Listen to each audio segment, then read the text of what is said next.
Empiezo agradeciendo a los disertantes de excelente nivel que tenemos hoy en, en este webinar. Es el primer webinar que hacemos en la Sociedad de Mama. Bueno, justamente por todo este tema que venimos hablando de la pandemia, que nos ha llevado a acomodarnos un poco a las circunstancias, y yo creo que hay cosas muy buenas que van a salir de esto, ¿no? Nuestra sociedad es una sociedad que es multidisciplinaria. Como ven, aquí está la doctora Suárez, que estamos en la comisión que vamos a organizar este webinar, y ella es imagenóloga y nosotros dos somos mastólogos, así que es interesante siempre el manejo y la discusión multidisciplinaria. Lo tenemos a Javier Rodríguez Lucero, que también es imagenólogo y ya siempre colabora, apenas lo llamamos, colabora con nuestra sociedad, con las charlas que queremos pedir. Así que bueno, les voy a contar quiénes somos los que organizamos. La doctora Suárez, que es actual secretaria general de la sociedad y próxima presidente, es imagenóloga, como les decía. Está Paola Ponzi también, que es socia de la sociedad y es mastóloga. Y yo, que soy el actual presidente y soy ginecólogo y también oncólogo. En cuanto a los ponentes que tenemos hoy, vamos a empezar en orden. Tenemos un invitado de España, de Madrid, y acá está lindo para tomar chocolate caliente. La verdad, es muy frío, está ideal para comer chocolate caliente de Madrid. Él va a hablar, Antonio Tejerina va a hablar de cirugía oncoplástica en la era del COVID-19. Antonio es cirujano general y cirujano plástico, es codirector del Máster Internacional de Mastología de la Universidad Internacional Menéndez Pelayo y jefe del Servicio de Cirugía de la Fundación Tejerina de Madrid, como dije. La siguiente charla va a estar a cargo de Badir Chaguán, que va a hablar sobre reconstrucción post-mastectomía. Badir es ginecólogo, es mastólogo, jefe del equipo de cirugía oncológica y reconstructiva de mama de la Fundación Arturo López Pérez de la FALC de Santiago de Chile. También ya ha colaborado en otras oportunidades, Badir, que es un amigo. Va a hablar el doctor Juan Luis Uriburu de la tercera charla, va a dar sobre cirugía oncoplástica en el tratamiento conservador. El doctor Uriburu es cirujano general y especialista en mastología, es jefe del servicio de mastología del Hospital Británico de Buenos Aires, presidente, hace muy poquito fue electo presidente de la Sociedad Argentina de Mastología, así que lo hemos traído a estrenar su presidencia, y es director del programa de Fellowship en Mastología del Hospital Británico. Y por último vamos a cerrar con Javier Rodríguez Lucero, que va a hablar sobre imagenología de la mama reconstruida. Javier es especialista en diagnóstico por imágenes y acreditado en imágenes mamarias, es director académico de ELAS, de Rosario, Argentina, y es presidente de la Sociedad Iberoamericana de Imágenes Mamarias. Entonces ahora van a empezar las presentaciones, como dijo Paola anteriormente, son presentaciones de aproximadamente 15 minutos, faltando un minuto les vamos a avisar, para que intenten concluir. Obviamente que no es tan estricto, pero tratemos de cumplir aproximadamente el horario, y luego va a haber algunas preguntas que va a realizar el público y nosotros las vamos a leer. El público las va a ir haciendo a través del chat, le pedimos por favor que lo hagan a través del chat, las vamos juntando las preguntas y las vamos a ir haciendo. Bueno, espero que sea de utilidad este primer webinar. Es el primero que organizamos este año, pero va a haber uno por mes, hasta diciembre. Así que bueno, ya les va a llegar la información a todos los otros que quieran, los otros webinars que quieran asistir. Muchas gracias, y ahora va a compartir pantalla Antonio. José, me gustaría aclarar si pueden silenciar todos los micrófonos para que no haya interferencias. Gracias. Ya lo silenciamos, ya lo silencié yo. Y los videos también, por favor. Bueno, muy buenas tardes a todos. Muchísimas gracias por la invitación, en primer lugar, al doctor José Mariconde, presidente de la Sociedad de Patología Mamaria de Córdoba, y a la comisión organizadora, en especial a mi buena amiga, la doctora Paola Ponzi, que nos conocemos desde hace muchos años. Y bueno, yo voy a hablarles de la cirugía oncoplástica.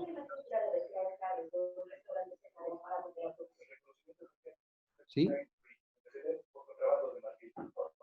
¿Se oye bien? Ahí no escucho. Ahí va. Sí. Es que hay ruido de fondo, se oye como una voz. Vale. Yo voy a hablarles sobre la cirugía oncoplástica en la era del COVID-19. Y básicamente lo que les voy a contar es la experiencia que hemos vivido nosotros en España, la situación que hemos sufrido de crisis, que es una crisis mundial de la pandemia. Y efectivamente yo creo que ahora es cuando en toda Latinoamérica se está empezando a notar mucho más. Efectivamente, Brasil es de los países que actualmente tienen mayor número de infectados, pero cuando empezó la crisis en Europa, España fue de los países que se vieron más afectados. De hecho, hemos tenido muchísimos fallecidos en España, teniendo en cuenta la dimensión del país. Como ven en esta gráfica, se ven muy bien los fallecidos que hemos tenido diariamente. El estado de alarma se declaró en marzo, a mediados de marzo fue la declaración del estado de alarma, y en esos momentos empezábamos a tener 30, 90, fueron subiendo los fallecidos diarios hasta que llegamos al pico, que sí que ha sido muy claro en España, que fue a finales de marzo, primeros de abril, cuando llegamos a tener casi 900 fallecidos al día en un país pequeño como es España. Esto representa casi como si tuviésemos 3 accidentes de vuelo diarios, por lo tanto son unas cifras verdaderamente alarmantes. Hay muchas preguntas siempre en el aire de por qué pasó esto de forma tan severa en España, por qué ha afectado tanto.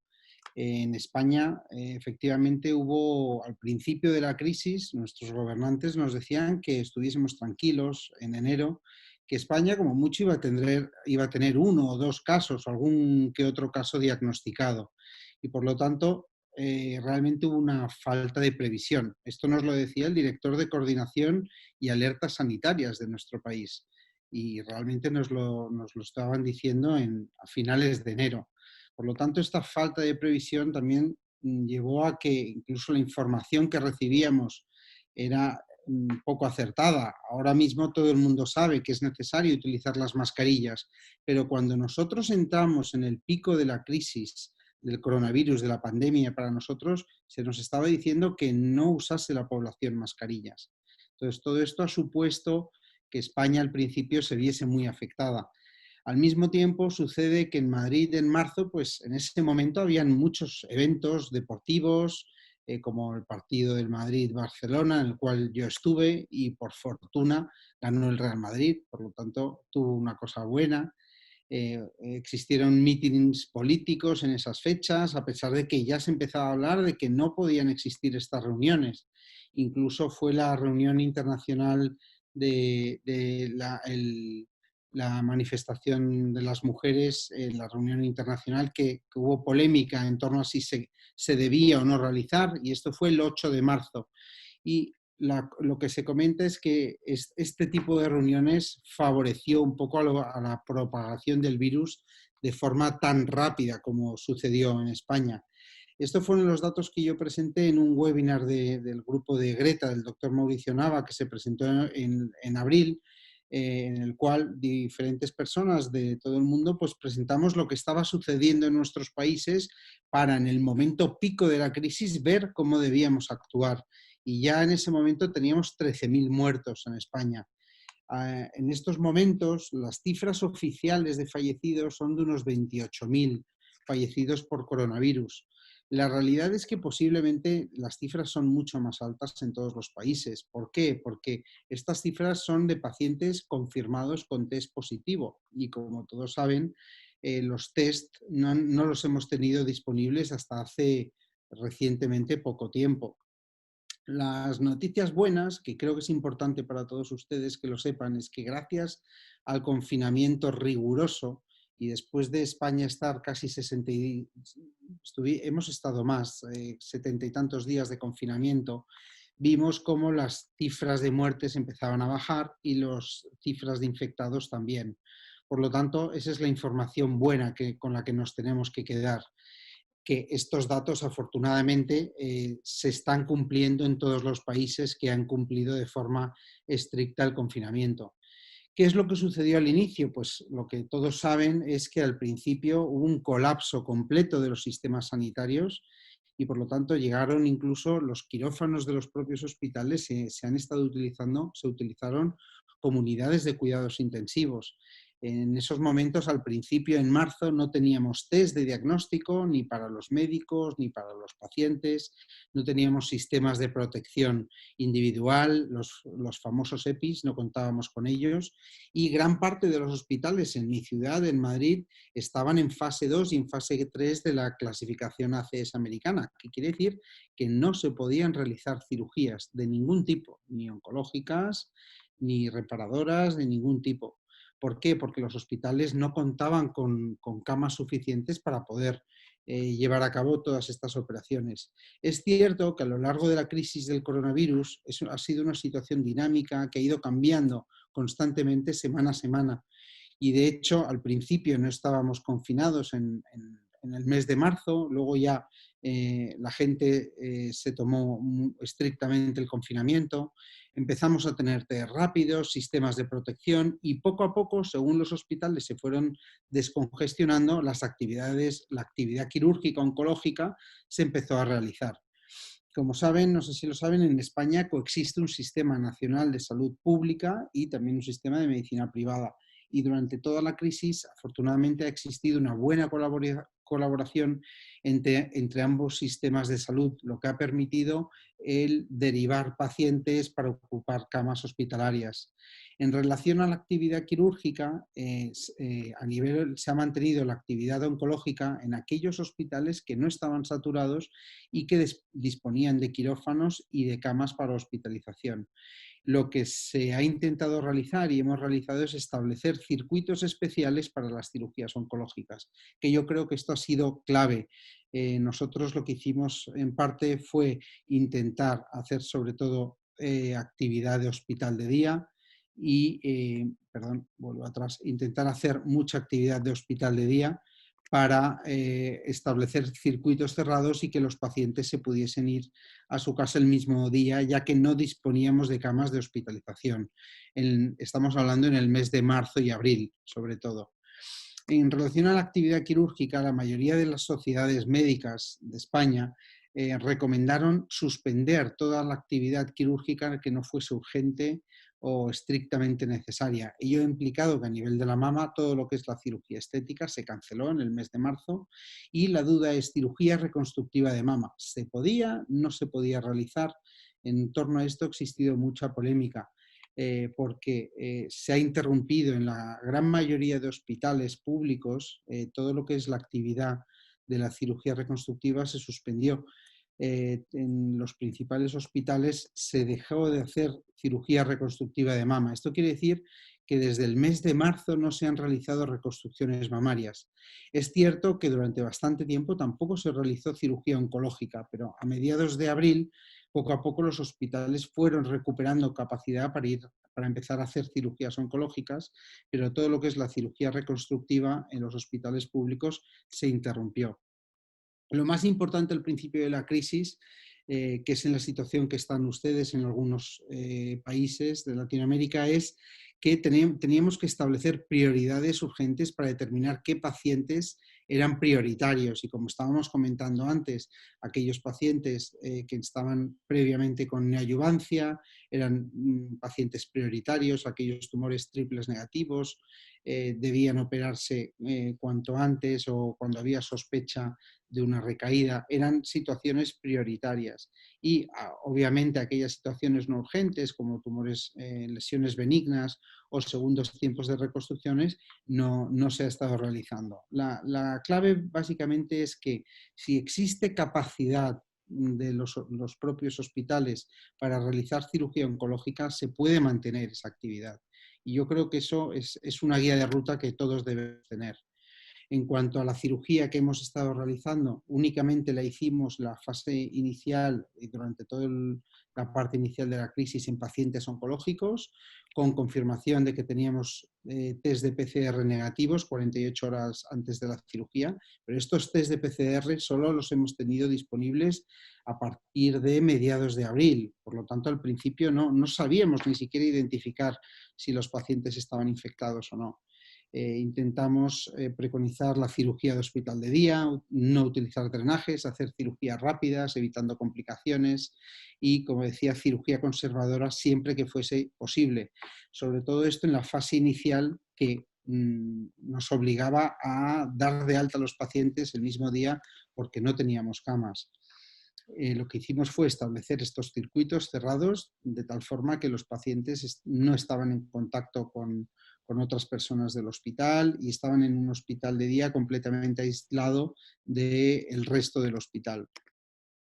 No se realizó ningún tipo de cirugía benigna, no realizamos cirugía de tipo preventivo, cirugía de reducción de riesgo en toda la crisis, y en aquellos casos que tuvimos que hacer mastectomías, la decisión de realizar la reconstrucción mamaria fue individualizada, caso a caso. Por lo tanto, nosotros no desaconsejamos realizar la reconstrucción mamaria, pero sí que recomendamos tener en cuenta una serie de criterios que son los que voy a presentar.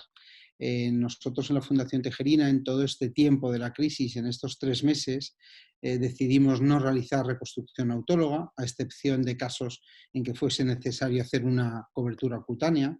Sí que hemos utilizado técnicas oncoplásticas en casos seleccionados, precisamente para evitar mastectomías, y siempre en decisión conjunta con el paciente. En cuanto a la reconstrucción inmediata, realizamos reconstrucción inmediata con implantes, intentando, eso sí, realizar una selección adecuada de estos pacientes, escogiendo pacientes con bajo riesgo de complicaciones, con un bajo índice de masa corporal, no fumadores y sin comorbilidades. En cuanto al tipo de implantes, durante toda la crisis hemos preferido utilizar expansores. ¿Por qué? Porque hemos considerado que era la mejor forma de minimizar las complicaciones, evitar reconstrucciones con mallas y reconstrucción con prótesis directa. Por lo tanto, lo que hemos estado utilizando han sido expansores durante la crisis. Y todos estos pacientes han firmado un consentimiento específico durante la crisis. En cuanto a las técnicas, pues efectivamente las técnicas oncoplásticas, que hablará el doctor Uriburu, son de gran utilidad y nosotros las hemos seguido utilizando en casos seleccionados, y de hecho lo que vamos a empezar a acostumbrarnos es a situaciones como estas, que pacientes que acuden y que les vamos a operar y vienen con máscara y con guantes, pero tomando todas las medidas necesarias y oportunas de cuidados, de uso de mascarillas. No hemos presentado mayor número de complicaciones en nuestros pacientes. Por lo tanto, realmente la reconstrucción mamaria consideramos que se puede realizar. Este es un algoritmo que presentamos el año pasado en el Congreso Nacional de la Mama de España, que es un algoritmo que representa cómo decidimos la toma de decisiones en reconstrucción mamaria. Y lo que ha cambiado en todo este tiempo durante la crisis del algoritmo básicamente ha sido que hemos dejado de realizar reconstrucción diferida, por lo tanto, durante estos meses no hemos hecho ninguna paciente que quisiese reconstruirse. Como comentaba, la reconstrucción autóloga no la hemos aconsejado y la hemos descartado durante todos estos meses.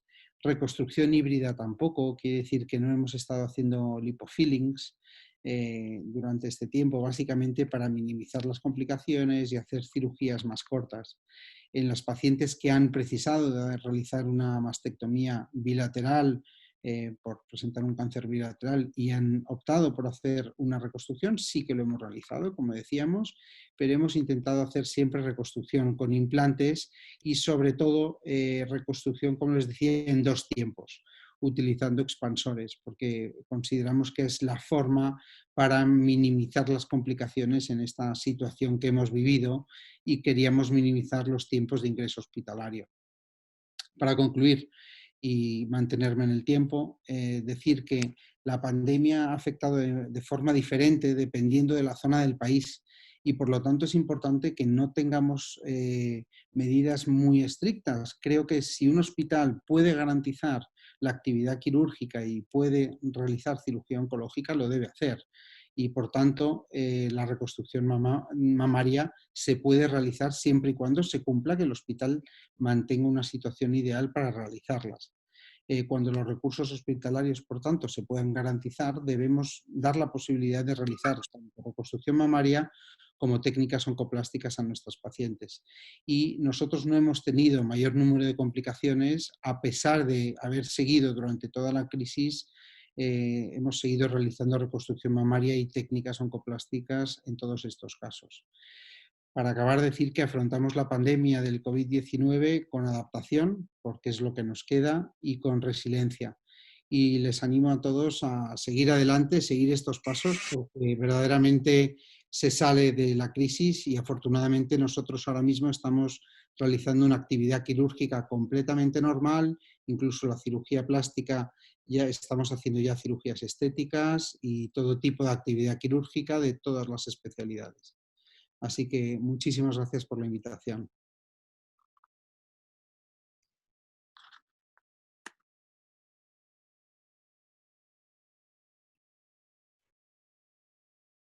Gracias, Antonio. Adir, tendrías que compartir pantalla. Muy buenas tardes a todos. Muchas gracias a todos por la invitación a la Sociedad de Patología Mamaria de Córdoba, por la invitación a participar de este webinar de actualización en cirugía oncoplástica. Vamos a hablar hoy día entonces del tema de la reconstrucción post-mastectomía, una pincelada de las varias técnicas reconstructivas. Respecto a los conflictos de interés, no declaro conflictos de interés. Y bueno, partiendo, entender que la evolución de la cirugía oncológica desde 1737 hasta los tiempos actuales ha cambiado mucho. Antiguamente éramos mucho más radicales de lo que somos ahora, hasta la mastectomía de Halsted, por ejemplo, en 1882, en que resecábamos gran cantidad de la pared torácica. Por lo tanto, los temas reconstructivos en esos tiempos estaban prácticamente abolidos, hasta la cirugía más conservadora, sobre todo lo que propuso desde la década de los 80, el doctor Veronesi en Milán, con la cirugía conservadora de la mama. Así como ha evolucionado la cirugía oncológica, ha evolucionado también la cirugía reconstructiva. Acá vemos unas imágenes de las primeras reconstrucciones que se hicieron. Esta es una imagen de Morestin del año 1903, en que reconstruyó la mama contralateral con tejido de la mama del otro lado. Resultados estéticos y cosméticos bastante escasos, por decirlo de alguna forma.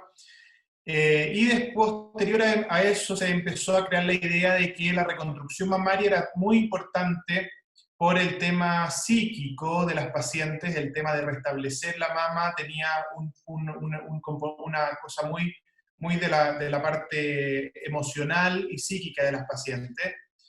Ya en la década de los 70 aparecieron los implantes mamarios de silicona, se empezaron a ocupar como reconstrucción mamaria retrocutánea en el fondo, pero no fue mucho lo que se logró establecer esta técnica en esos años, puesto que la cirugía oncológica era muy radical en esos tiempos. Entonces se tenían muchas complicaciones por la reconstrucción debajo de los colgajos de la mastectomía, por lo tanto se dejó de ocupar en esos años. Después, en el año 74, apareció el colgajo TRAM con HeartTrans, y en el año 76 Olivari reintrodujo el colgajo dorsal ancho. ¿Por qué pongo reintrodujo? Porque antiguamente se había ocupado también, pero se había dejado de ocupar después de que Halsted había dicho que los colgajos no eran recomendables en las cirugías oncológicas. Por lo tanto hubo todos unos 50 años más o menos en que se dejaron de ocupar estas técnicas reconstructivas con colgajos y las pacientes quedaban sin reconstrucción. Después, en el año 78, apareció la técnica de colocar los implantes de silicona debajo del músculo pectoral, y después, más adelante, ya en el año 94, aparecieron los colgajos libres.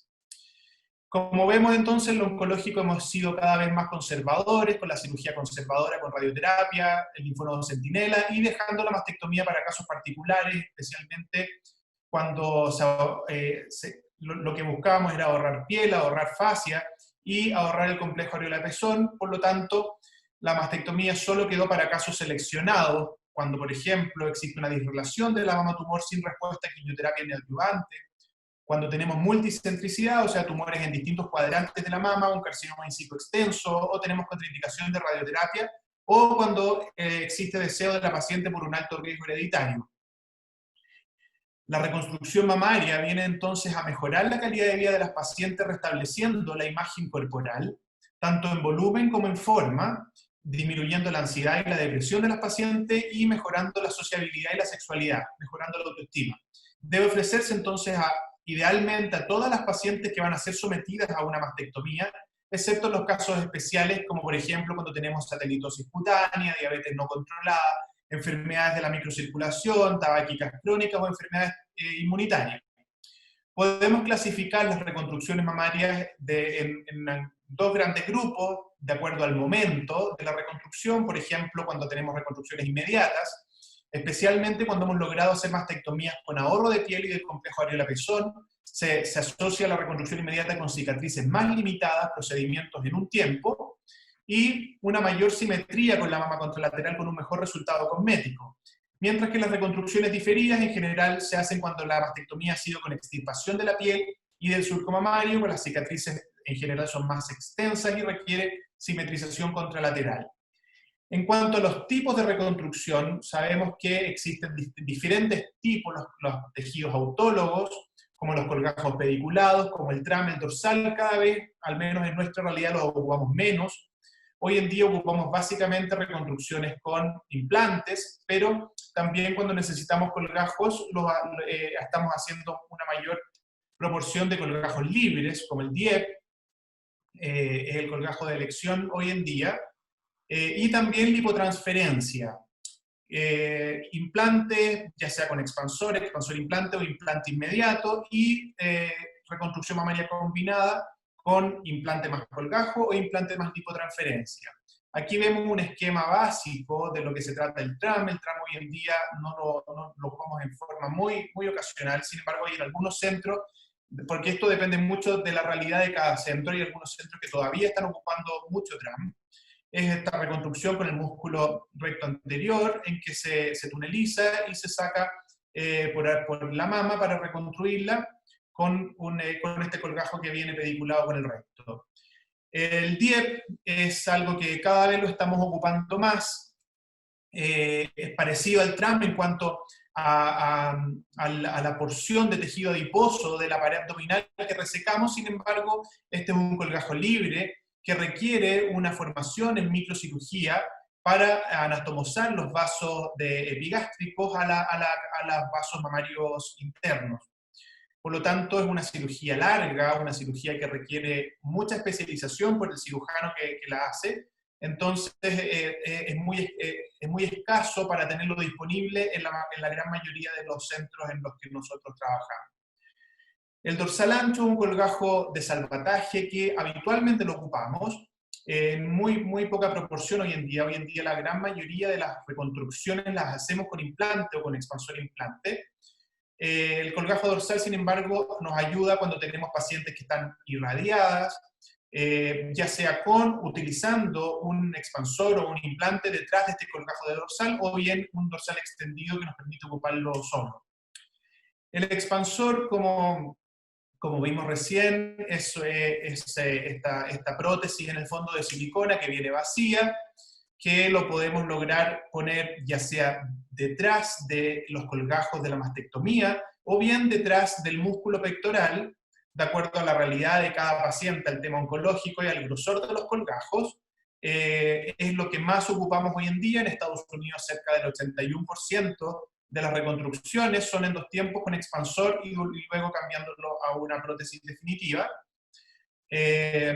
Acá les quería compartir este trabajo. Este es un trabajo en que se reconstruyó con expansor y luego lipotransferencia, o sea, se expandió la mama con expansor y luego se fue desinflando el expansor y reemplazando este tejido por este volumen, en el fondo, por tejido adiposo propio de la paciente. Un trabajo hecho básicamente por el doctor Andrea Manconi en Milán, en el Instituto Europeo de Oncología. Es un trabajo que en el fondo se trata de estas sesiones repetidas de lipotransferencia que logran finalmente reemplazar todo el tejido ganado o toda la expansión ganada con el expansor por volumen de tejido adiposo puro. Esta es la paciente, por ejemplo, una de ellas, tratada, expandida con el expansor. Ahí vemos cómo se desinflaron 300 cc de líquido del expansor y finalmente se pusieron 340 cc de tejido adiposo lipoaspirado de la misma paciente. Finalmente, resultados son bastante buenos. En la última sesión de lipofilling se saca el expansor y queda la mama reconstruida totalmente con tejido adiposo sin necesidad de tener una cicatriz abdominal ni una cirugía de muchas horas de duración. El resultado es bastante parecido en cuanto a forma y en cuanto a tosis con la mama contralateral. Esos resultados son a 6 y a 12 meses de realizado el último procedimiento. En cuanto a los implantes inmediatos, ¿cuándo podemos reconstruir una mama con implante inmediato? Idealmente en pacientes que hemos realizado una mastectomía conservadora de areola y pezón. ¿Y cuándo podemos hacer esta mastectomía conservadora de areola y pezón? Tenemos que tener factores en cuenta, como por ejemplo los factores técnicos, en cuanto al tamaño de la mama, al tipo de mama y al grado de tosis. No podemos tener una gran tosis mamaria para hacer de entrada una mastectomía conservadora de areola y pezón. En cuanto a los factores oncológicos, la distancia entre el tumor y la areola pareciera ser el factor más importante y idealmente, según la Sociedad de Cirujanos Plásticos en Estados Unidos, la recomendación es que exista una distancia mayor a 2 centímetros entre el tumor y el complejo areola-pezón para poder conservarlo. Idealmente en tumores unicéntricos, o sea, una sola lesión de ubicación periféricos en la mama y de grado 1-2, HER2 negativo, o sea, tumores más bien luminales.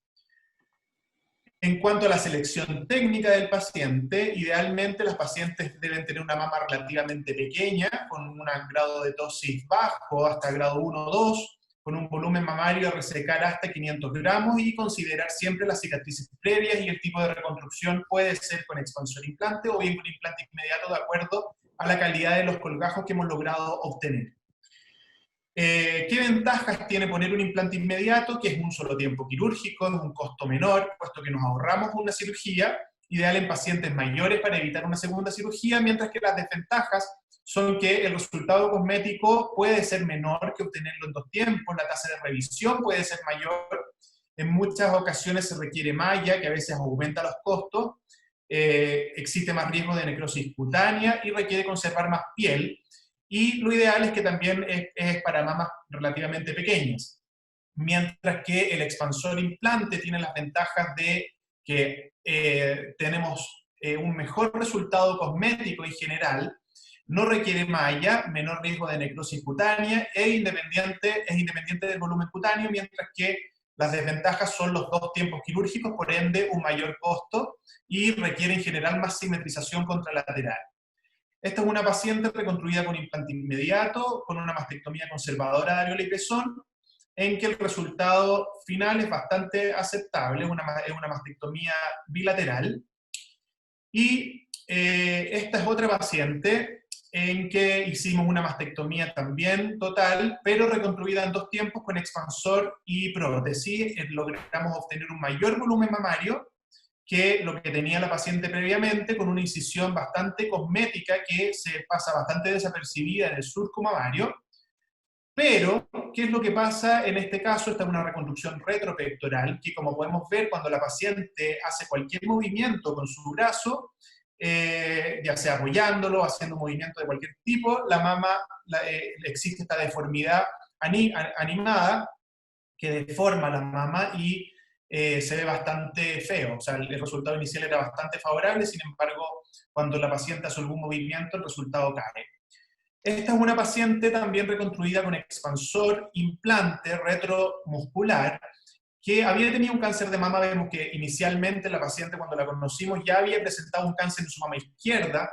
Sin embargo, el resultado inicial había sido bastante desfavorable, con una mama mucho más pequeña, una simetría importante, y desarrolló un cáncer en la otra mama, la estudiamos genéticamente, tenía una mutación en el gen BRCA1, por lo tanto decidimos hacer una mastectomía total bilateral y reconstrucción con expansor y prótesis. Lo mismo, el resultado es bastante favorable, sin embargo, fíjense, cuando la paciente hace algún movimiento, ocurre toda esta deformidad animada que desagrada harto a las pacientes. Por ende, apareció nuevamente la reconstrucción prepectoral, que viene a solucionarnos ese tema, pero tenemos que tener en consideración que esta reconstrucción requiere una correcta selección. Es fundamental tener una correcta selección de las pacientes para poder ofrecer este tipo de reconstrucción. La resección oncológica idealmente no debe sobrepasar los límites de la mama para ofrecer este tipo de reconstrucción.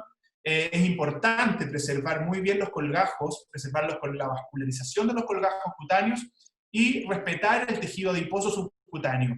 ¿Qué beneficio hemos visto? Que tiene una menor deformación animada, existe un acortamiento de la estadía hospitalaria, ideal también en estos tiempos, que estamos en tiempos de COVID, que tenemos que tener a las pacientes también hospitalizadas un menor tiempo, y hemos visto que ha disminuido el dolor postoperatorio y el uso de narcóticos, puesto que estamos ocupando el mismo bolsillo de la mastectomía, no tenemos que armar un bolsillo nuevo para poder reconstruir la mama.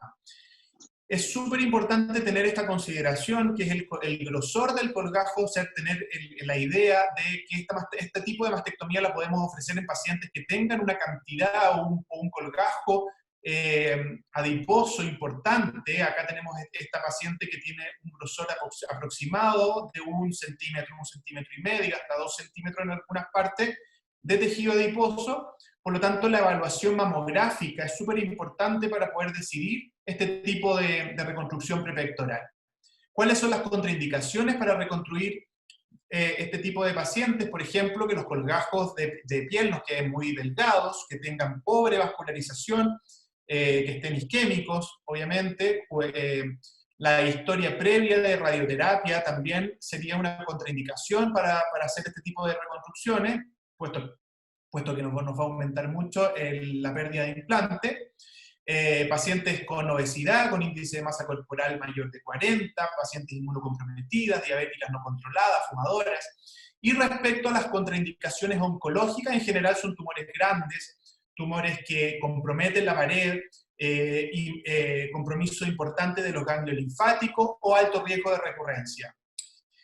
Entonces, también existe la posibilidad, cuando tenemos una reconstrucción prepectoral, de utilizar mallas o utilizar ADMs, matrices dérmicas acelulares, que nos van a ayudar en tener un menor riesgo de contractura capsular, van a permitir reducir la respuesta inflamatoria local y una mejora del contorno mamario, y quizás exista algún papel, esto está todavía como noticia en desarrollo, existiría algún papel en el linfoma anaplásico de células grandes asociado a implantes mamarios, en que esta protección que produciría esta malla, en el fondo con el contacto de las células del colgajo de la paciente, no estaría en contacto directo con la prótesis, que podemos ocupar en este caso prótesis texturizadas. Todo esto partió en el fondo a solicitud también de las mismas pacientes, que estaban muy asustadas después de que la empresa Allergan haya retirado del mercado todos los implantes texturizados, macrotexturizados. Entonces, quizás también está por comprobarse que ayude también a disminuir este contacto con los tejidos propios de la paciente y disminuir el riesgo de linfoma, a pesar de ser algo muy poco común. Estas son pacientes reconstruidas prepectoralmente con una malla Braxton. Esta es una malla que envuelve totalmente la prótesis. A mi juicio es bastante buena, la he ocupado en bastantes oportunidades con muy buen resultado. Permite reconstruir la mama de una manera muy, muy natural, como se veía ahí en el video. La malla es esa que estamos viendo ahí en la imagen. Se envuelve totalmente la prótesis anatómica en este caso. Con esta malla se recortan los excesos de malla y se instala esta prótesis en el espacio, en el bolsillo de la mastectomía, detrás de los colgajos de piel. Resultado bastante favorable, esta es una mastectomía total, conservadora de areola y pezón del lado derecho. Esta es una paciente que operamos hace no más de un mes. Está reconstruida con este tipo de reconstrucción, una incisión en itálica en la unión de los cuadrantes externos, y vemos que el resultado, la paciente mueve sus brazos de una manera bastante normal y no tiene deformidad animada. La simetrización es bastante buena, entonces tenemos un buen método reconstructivo para estos tiempos actuales. Como a modo de resumen, la selección de la técnica reconstructiva es sumamente importante. Elegir qué tipo de reconstrucción voy a proceder con la paciente, qué voy a hacer, va a depender esto de muchas cosas, de la edad de la paciente, de las comorbilidades que tenga, de qué tipo de cirugía oncológica voy a realizar, el diseño. Obviamente siempre prima lo oncológico, y eso es lo que tenemos que tener sumamente en claro. Lo oncológico es lo más importante y debemos resecar el tumor, y en el caso de pacientes con alto riesgo hereditario, resecar la mayor cantidad de tejido mamario posible. Para disminuir su riesgo oncológico, debemos tener en cuenta el tamaño y el grado de ptosis mamaria, qué expectativas también tiene la paciente, es algo también a tener en cuenta para elegir el tipo de reconstrucción, el deseo de mejorar el aspecto de la mama contralateral también, la posibilidad que tenemos de conservar piel y de conservar el complejo areola-pezón, y los costos también y la realidad de cada centro. Si es posible hacer una segunda cirugía, si es posible proceder a hacer revisiones, hacer lipofilling para mejorar los efectos, los resultados cosméticos, si podemos ocupar mallas. Entonces, finalmente el tipo de reconstrucción que vamos a elegir depende de muchas cosas y hay que verlo paciente a paciente. Como resumen, cada paciente es un individuo diferente, con características personales, oncológicas, anatómicas e incluso expectativas diferentes que debemos tomar en cuenta para elegir en conjunto con ella qué tipo y momento de reconstrucción vamos a elegir. Muchas gracias.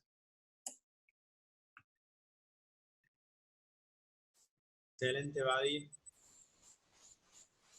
Doctor Uriburu, compartir pantalla. Ahí vamos. Bueno, espero que no venga Murphy y falle, porque hasta ahora venía todo bien, escuché bien, hizo todo bien, así que esperemos que sigamos así. Como tú decías al principio, para mí es una gran satisfacción, doctor Mariconde, iniciar de alguna forma mi presidencia de la Sociedad Argentina de Mastología participando de una actividad de la Sociedad de Patología Mamaria de Córdoba, en donde tenemos tantos amigos, y con lo que me gusta la sierra y tras la sierra, donde pasé tantos inviernos junto a toda mi familia. Me toca en estos 15 minutos hablarles de la cirugía oncoplástica en el tratamiento conservador. Decíamos que para tener un buen resultado en el tratamiento primario quirúrgico con intención curativa del cáncer de mama, la premisa fundamental es no dejar enfermedad residual y juntamente con ello obtener buenos márgenes de tejido sano. En general, para obtener estas dos premisas va en detrimento del resultado estético. Si quisiéramos tener unos buenos resultados en estas tres premisas, es allí que vienen las técnicas oncoplásticas, así llamadas, desde los conocimientos de los papers de Odrich de hace más de 20 años, que no es más que aplicar principios de cirugía plástica a la cirugía oncológica. Como recién dijo el doctor Badir, lo fundamental y lo primero que no tenemos que perder de vista es el aspecto oncológico. Primero tenemos que hacer la cirugía oncológica ideal. Y luego de ello, hacer, si es necesario, una reconstrucción inmediata homolateral, y si es necesario también la simetrización contralateral. Aplicando estas técnicas vamos a poder hacer resecciones más extensas, con mejor chance de obtener márgenes negativos, y obviamente lo que buscamos es tener resultados estéticos. Pero, repito, lo primero que no tenemos que perder de vista es que nuestro primer objetivo es el control oncológico, y luego que por agregar una técnica oncoplástica no aumentemos la tasa de complicaciones que eso puede ocurrir y que eso conlleve a demorar el inicio de los tratamientos adyuvantes. Al hacer tratamientos conservadores, tenemos que conseguir que tener un buen control oncológico, pero obtener un buen resultado estético. no unas asimetrías con una diferencia de la altura del complejo areola-pezón, con déficit también además de volumen de piel, la sumatoria de todas, tan gran asimetría, déficit de volumen, diferencia en la altura del complejo, y encima retracciones cicatrizales. Y ni que hablar del defecto extremo, que es hacer la mastectomía sin una reconstrucción. En nuestra práctica diaria, en un hospital de comunidad como el nuestro, podemos diagnosticar el cáncer de mama en forma temprana y entre el 70 y el 80% de nuestros casos los podemos tratar mediante cirugía conservadora, resecando hasta un 20 o 25% del volumen mamario. En el otro extremo, cuando tenemos que resecar o el tumor es muy grande o la mama es pequeña y altera esta relación, nos veremos obligados a o hacer quimioterapia neoadyuvante o hacer la mastectomía. Pero cuando hacemos la mastectomía, nosotros también preferimos, desde hace muchos años, hacerla con preservación de piel y reconstrucción inmediata. Y de los últimos años aún con preservación del complejo areola-pezón. Pero no son estos dos los únicos escenarios. Podría haber un intento de resecar mayores volúmenes de tejido mamario, descritos hasta un 50%, parece mucho, pero eso es lo que dice Cristina Klopp. Y este es el tercer escenario, que es la reconstrucción de la cirugía conservadora. Vamos a hablar de esta cirugía de todos los días, del tratamiento conservador. Esta que yo les decía, el 80% de nuestros casos, que vamos a poder hacer una cuadrantectomía sin mayores necesidad de otros recursos. Cuando extirpamos hasta un 20 o 25% del volumen de esa mama, podemos hacer la resección, cerrar e irnos, y dejar un defecto, dejar una alteración cicatrizal en esa paciente. O podemos tomarnos unos pocos minutos y con técnicas simples de remodelado y sin resección de piel y sin entrenamiento en cirugía plástica, hacer una reconstrucción de esa resección que hicimos para evitar deformidades. Para algunos esto no es cirugía oncoplástica, para otros como Clo, y estamos de acuerdo, son técnicas oncoplásticas de primer nivel. Entonces, lo primero que tenemos que hacer es una buena resección con buen margen de seguridad, y luego de esto podríamos cerrar la piel e irnos, o podemos tallar colgajos subcutáneos.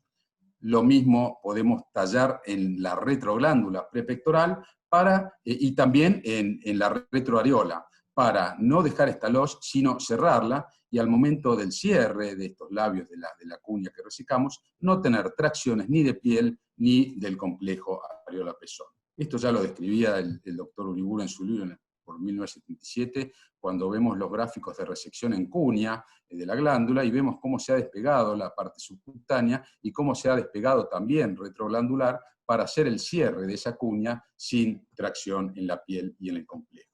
Un caso práctico, un caso clínico de un tumor en hora 6, en una mama de mediano tamaño, vemos cómo la resección de la cuña fue hasta el plano pectoral.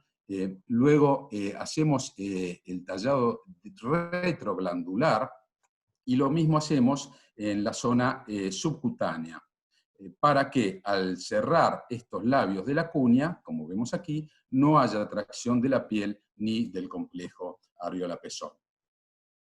Ahora bien, en algunos casos vamos a tener que resecar, o podremos resecar mayores volúmenes, porque el volumen de la mama lo permite. Entonces aquí sí, hasta 50% parece muy ambicioso, según Klopp, pero podemos resecar grandes volúmenes de mama, que ante esta pérdida de volumen vamos a tener que hacer resección de piel, y entonces aquí sí vamos a utilizar técnicas de mastoplastia. Estas son técnicas de segundo nivel, más complejas, requieren un entrenamiento de las mismas, pero esto nos va a aumentar las tasas de conservación.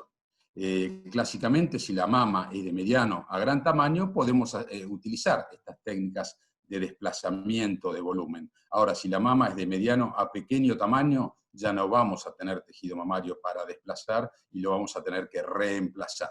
Estas ya, anticipo, son técnicas más complejas y de excepción.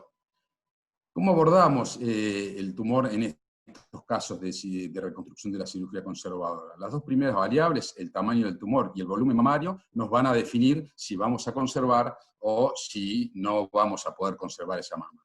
Pero también es fundamental la localización del tumor para hacer nuestro abordaje. Tumores muy frecuentes en el cuadrante supraexterno, en la zona periareolar, ya en los cuadrantes inferiores son más difíciles de no defecto, ni hablar cuadrante superinterno de la tierra de nadie, donde si no nos tomamos nuestros cuidados vamos a dejar grandes defectos, además de ser la zona del escote.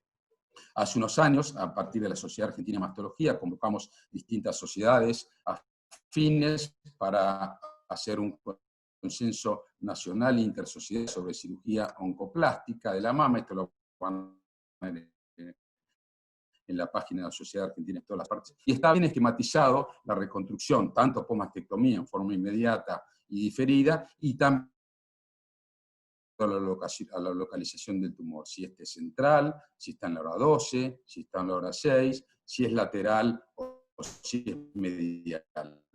Y todas las recomendaciones que se dan al respecto. Y está el capítulo también de la reconstrucción diferida en la cirugía conservadora, y acá se divide si las deformidades son menores, si tiene más cabida la lipotransferencia que hablaba recién el doctor y si las deformidades son mayores vamos a tener que recurrir a técnicas más complejas como son los colgajos.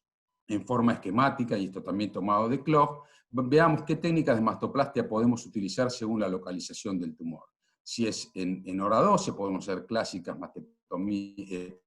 mastoplastias invertidas, pedículo inferior, round block. Lo mismo en dosores tanto internos como externos.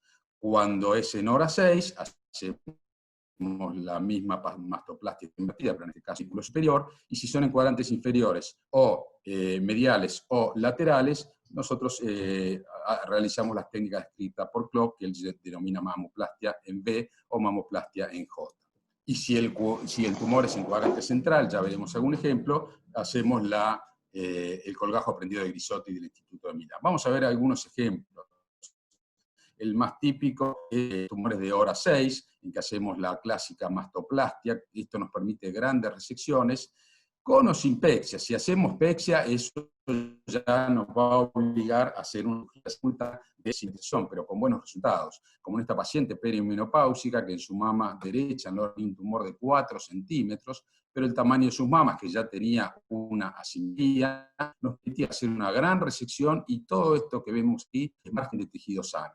A pedículo superior, esta es la planificación de la cirugía, y luego de ello tenemos una buena resección, con buenos márgenes y con un buen resultado estético.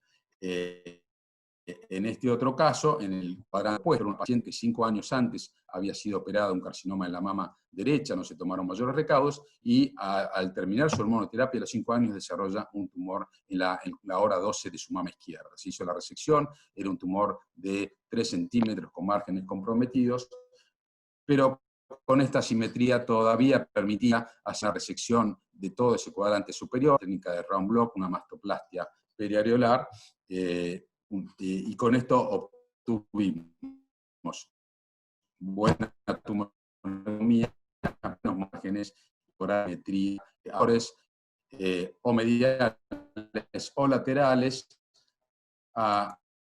Adaptamos la técnica descrita por Clough. Por ejemplo, está en tumor en cuaderno de 20 grandes resecciones. Vemos esta resección que incluye el tumor con piel hasta el plano poneurótico. Es parecida a una técnica de mastoplastia, hasta el surco submamario. Despegamos la parte retroglandular prepectoral porque esto va a rotar, a cerrar ese defecto. Y es muy importante el desepilizado,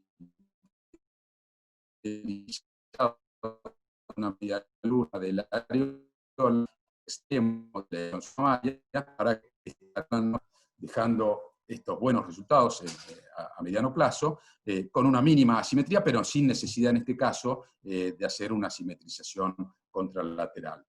Cuando son inferoexternos es muy parecida, luego la denomina mastoplastia en J, pero veamos qué gran resección podemos hacer que abarca el tumor con buenos márgenes, nuevamente con gran resección de piel, los colgajos que movilizamos para que puedan llevar al cierre de ese defecto, y nuevamente reposicionada la areola. Y este resultado final, una vez más, sin tener que hacer una mastoplastia de simetrización contralateral.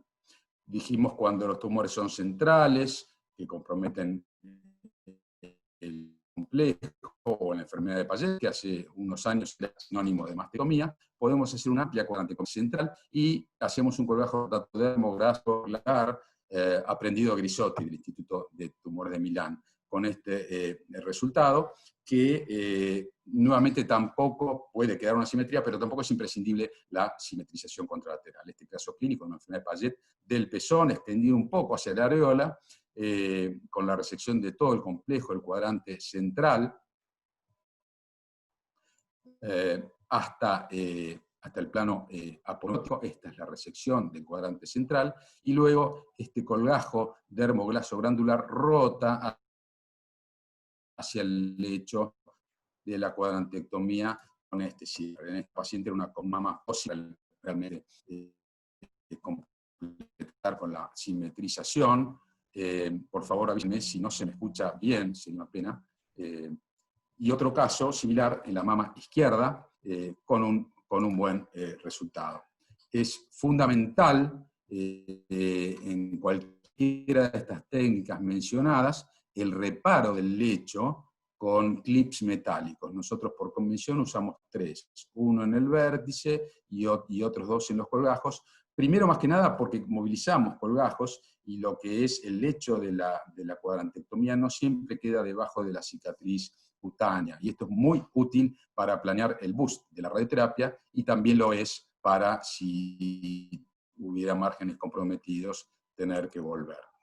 Dijimos que cuando la mama ya no es de gran tamaño, sino de mediano a pequeño, bueno, vamos a tener que reemplazar el volumen, y estos son casos de excepción. Si uno quiere insistir en una cirugía conservadora en una mama pequeña, a veces va a haber que reemplazar ese volumen o con colgajos de vecindad o con colgajos a distancia como el dorsal ancho. Repito, caso de necesidad, no fue de elección, a pedir a la paciente que no quería conservar su mama. Nosotros los colgajos habitualmente los reservamos para reconstrucciones post-mastectomía o para realmente reconstruir defectos en forma diferida.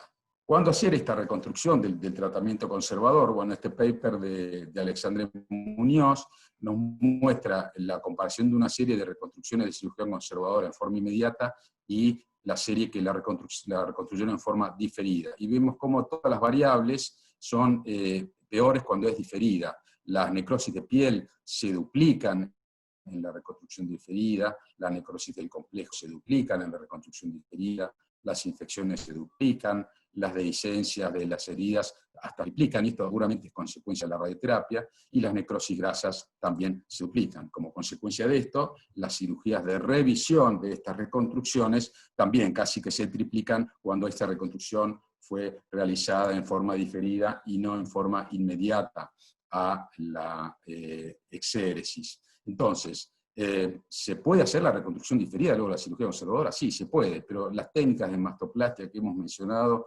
en general están contraindicadas por radioterapia. He tenido experiencia personal de colgajos que se necrosan, es muy desagradable. Y para intentar obtener un buen resultado se requieren colgajos más sofisticados, los resultados no van a ser buenos, las pacientes van a estar disconformes, entonces tenemos que prevenirlo. Y, perdónenme, voy a insistir en esto y lo voy a repetir, el relado debe ser inmediato y antes de la radioterapia. Haciéndolo entonces en forma inmediata va a ser más eficiente, vamos a mejorar nuestros resultados, con menores costos, por supuesto, con beneficios psicológicos para la paciente, y repito una vez más, es mejor prevenir el defecto que intentar corregirlo, lo cual va a ser más complejo. Haciendo estas resecciones conservadoras de la mama, sin técnicas oncoplásticas, podemos estar en alrededor de un 70% de conservación mamaria, el resto van a ser mastectomías. Y dentro de esas conservaciones, alrededor de un 20 o incluso más, vamos a tener que ir a una reintervención para ampliar márgenes comprometidos. Si podemos utilizar estas técnicas oncoplásticas, por un lado podemos ampliar nuestras indicaciones de cirugía conservadora hasta 80%, disminuyendo la necesidad de mastectomía, y por otro lado vamos a tener mejores márgenes, lo que nos va a sostener que ir a una reintervención para ampliar dichos márgenes. Esto es un trabajo que obviamente no es de una persona, es un trabajo que se hace en equipo, y este es el orgullo del gran equipo que tenemos en el Servicio de Mastología del Hospital Británico de Buenos Aires. Muchas gracias. Muchas gracias, doctor Udiburu, excelente la charla. Y Javier. Sí, ¿se escucha y tienen imagen bien? ¿Hola? Sí, se escucha perfecto, doctor Rodríguez Lucero. Bueno, perfecto. Bueno, muchísimas gracias por la convocatoria. Un placer participar de esta jornada con gente conocida de Córdoba y con los otros docentes invitados. Vamos a hablar de la parte imagenológica, del aporte que pueden hacerse desde el diagnóstico por imágenes en la mama operada, en la mama reconstruida. Creo que son fundamentalmente 3 las áreas en las cuales podemos participar desde el área del diagnóstico. La primera es la planificación, la evaluación pre-realización de la cirugía, por un lado desde el mapeo tumoral, por otro lado desde la planificación quirúrgica en sí. También conociendo de parte nuestra las diferencias entre las distintas técnicas que pueden llegar a ser empleadas, y también saber reconocer aquellos hallazgos normales y potenciales complicaciones que pueden existir en una mama operada, reconstruida, y cuáles son las técnicas más recomendadas para el seguimiento de cada una de estas técnicas. Si hablamos de planificación, evaluación pretratamiento y mapeo tumoral, son distintas las aplicaciones que tienen. Por un lado, la evaluación de la extensión tumoral, mamografía heterogéneamente denso, con una lesión no definida mamográficamente, claramente por resonancia, vemos claramente la extensión, se puede evaluar, es la técnica, está comprobada que tiene la mejor correlación con la anatomía patológica, también es la técnica que mejor nos permite evaluar la relación entre el volumen tumoral y el volumen mamario. Vamos a evaluar también la potencial presencia de lesiones multifocales, multicéntricas, si existe compromiso del plano profundo, pectoral por invasión directa del tumor, si existe compromiso del complejo pezón-areola, esta era una lesión profunda que mamográfica y ecográficamente se localizaba sobre el plano posterior, que invadía el plano muscular, pero que por resonancia pudimos ver una extensión por un realce no nodular de tipo lineal que se extendía hacia el complejo pezón-areola. También si existe un componente intraductal extenso, que obviamente va a modificar el comportamiento y el manejo, muchas veces no reconocido por técnicas convencionales, estas imágenes lineales, dendríticas, con uniones en puentes, tipos de realce no nodular, que pueden ser en general satélites a lesiones invasoras de tipo nodular, y obviamente la detección de lesiones bilaterales, una previamente reconocida con técnicas convencionales, que también tenía compromiso del plano profundo, y una contralateral que no había sido reconocida en primera instancia. Y por otro lado, en el primer punto de planificación y evaluación pretratamiento, directamente en la planificación quirúrgica.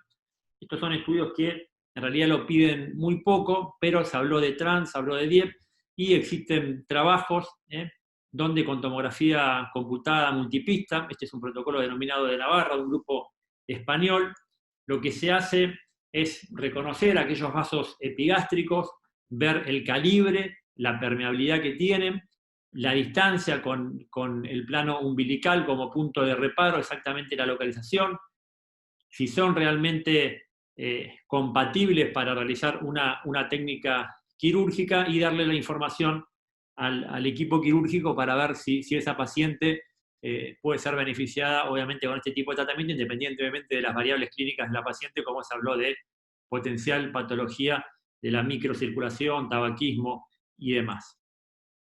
Y otra forma de colaborar con la cirugía, cuando se hablan de técnicas microquirúrgicas, también en algunos casos se emplea el Doppler en forma intraoperatoria para reconocer algunas estructuras vasculares que van a ser las que van a llevar el aporte vascular a los injertos. Conocer las diferentes técnicas. Muchas veces en mamas operadas vemos que se cometen errores a la hora de interpretar imágenes, y por eso el médico radiólogo tiene que estar al tanto de las distintas técnicas y de los potenciales hallazgos. Estas son imágenes de un implante expansor, causa muy común de error. Esta es la válvula a través de la cual se va a insuflar el componente salino del implante expansor. Algunas veces lo han descrito como nódulos, algunas veces nos han mandado a punzar estos pseudonódulos cuando en realidad son válvulas. Y otras veces también el hecho de desconocer que puede existir un implante expansor, muchas veces se interpretan a estas imágenes como una colección perimplante, como un seroma muy voluminoso, y obviamente eso, si uno no está al tanto de cuáles son los potenciales hallazgos, son causas de error. Así se ven normalmente las válvulas en resonancia, de una forma como el sombrero, en este caso invertido.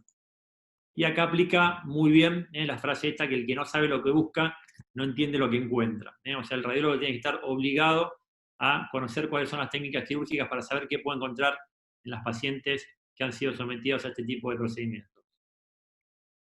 Y hay, obviamente, bibliografía para nosotros. Obviamente no voy a entrar en este campo porque ya lo han hecho muy bien los cirujanos, pero el radiólogo tiene material del cual puede llegar a encontrar la información necesaria para saber interpretar los hallazgos. Este es un artículo viejo, no son libros de cirugía, son todos libros de radiología o artículos de imágenes que claramente describen los distintos procedimientos y los hallazgos que podemos llegar a tener. Así vemos normalmente un TRAM. Es típica la presencia de calcificaciones sobre el plano profundo. En general se asocian áreas de necrosis grasa muy extensa, que normalmente son más comunes en el cuadrante superior e interno. Estas áreas de necrosis grasa tienen a veces una forma de presentación nodular, que también, si estamos en desconocimiento de cuáles son las potenciales complicaciones, muchas veces son interpretadas como recidivas. Acá sí lo que nos parece importante recalcar es que a nosotros nos resulta muy importante recibir la paciente con una prescripción en la cual figure cuál fue la técnica y cuáles son los antecedentes básicos. El motivo de consulta más común que vemos en las prescripciones médicas nosotros es diagnóstico cáncer de mama.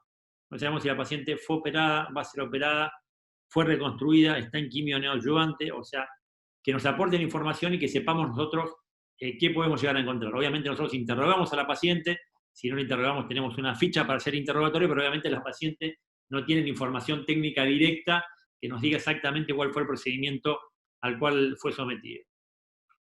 Estas áreas de necrosis grasa claramente son identificadas por resonancia, como una formación nodular isointensa con el tejido graso. En esta secuencia se ve blanca, en estas series con sustracción se ve negra como el resto de la grasa, y obviamente no van a tener realce post-contraste. Esta es otra paciente con un TRAM, también de la mama derecha. Vuelven a aparecer las áreas de necrosis grasa sobre el plano profundo del cuadrante superior interno, una imagen grosera, con calcificaciones marginales, el centro también isointenso con el tejido graso en todas las secuencias. Este es un T1, estas son secuencias de STIR con sustracción grasa, por eso brillan negro como la grasa. Estas son series post-contraste con sustracción, fíjense que no tienen ningún tipo de realce, se presentan como quistes complejos, a veces quistes complicados. Ya vamos a ver la forma de manifestación ecográfica, muy groseras las imágenes en resonancia. Estas son series coronales, estas son series sagitales, un sagital donde no se ve realce, otro axial donde no se ve realce, y por difusión obviamente no va a haber ningún tipo de manifestación de restricción. Hay artículos también que nos van a marcar cómo es el seguimiento posquirúrgico de estas pacientes en cuanto a las posibilidades de recidiva, de recurrencias locales. Pueden asentar en distintos lugares, a nivel profundo, dentro de los márgenes del flap, dentro del flap propiamente dicho, en situación superficial o en situación profunda sobre la pared del tórax. Estas recurrencias tienen una incidencia aproximada del 12%, en general 10% inmediata, son mucho menos frecuentes tardías, y el 71% a nivel local suelen tener una localización en el plano superficial. Si bien no es directo, siempre que me toca hablar de mama operada y demás, sobre todo cuando hay gente de cirugía oncoplástica o plásticas, me gusta nombrar, aclaro que no tengo conflictos de intereses ni a favor ni en contra, pero acá voy a hablar en contra de este implante que es el Motiva. Este implante tiene un pequeño chip que tiene el tamaño de la cabeza de un alfiler, que sirve para un poco más hacer trazabilidad del implante acerca del volumen del implante, la fecha de colocación, la fecha de fabricación, etc. Pero el problema que tiene es que ese pequeño chip genera este grosero artefacto, porque es algo metálico, tiene susceptibilidad magnética.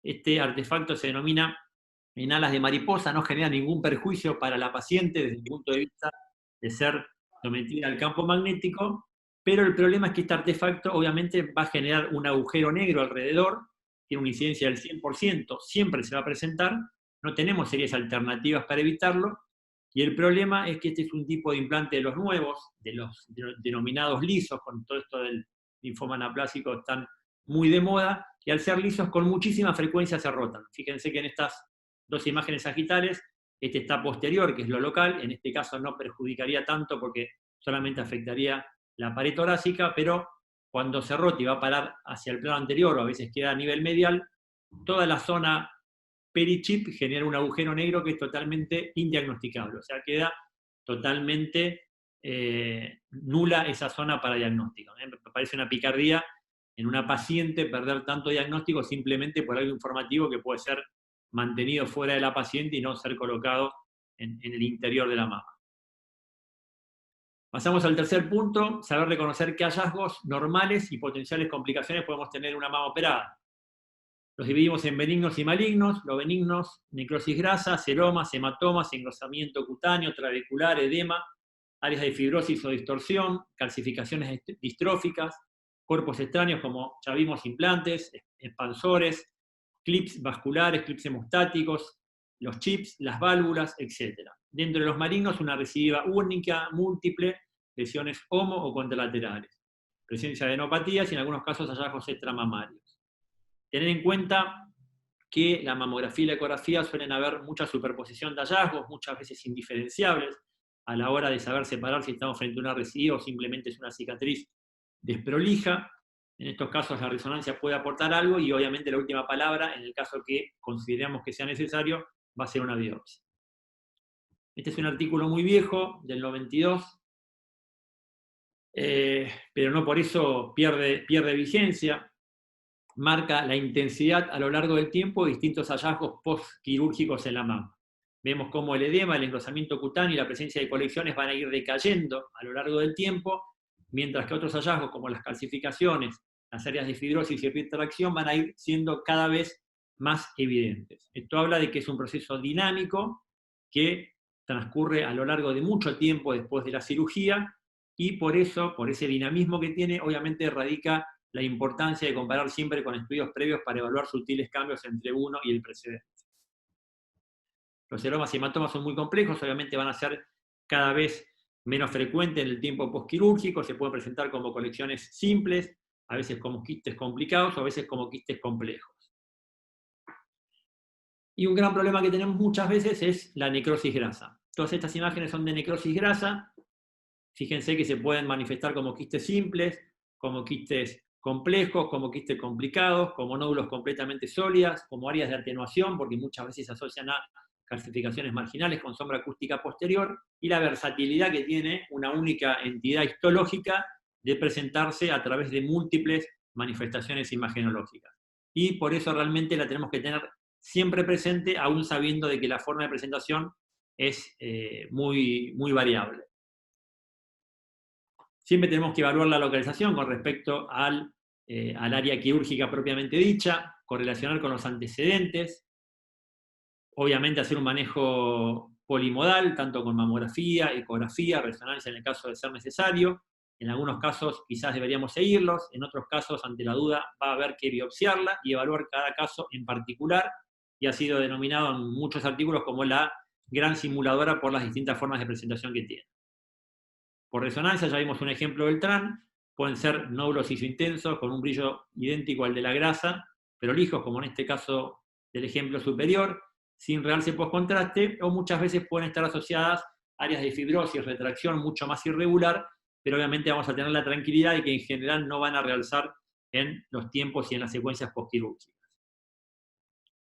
Este es un paciente que presentaba un aparente cambio en el área cicatrizal, una formación nodular isointensa, señal parecida a la grasa, pero post-contraste tenía un realce periférico en anillo, no restringía la difusión, pero el problema radicaba en que la paciente llevaba 8 años de tratamiento quirúrgico. Normalmente las áreas de necrosis grasa no deberían realzar más allá del año y medio en general, obviamente un poco más si la paciente fue sometida a radioterapia, pero está descrito, es raro, pero aparece muchas veces la necrosis grasa tardía. Y el problema es que la necrosis grasa en general se puede manifestar con un área de realce periférico, en anillo, como en este caso, que en general es un signo ominoso. Las lesiones con necrosis también se pueden manifestar con un sector de realce anular de este tipo, y obviamente en una paciente con un antecedente oncológico obliga a descartar una recidiva.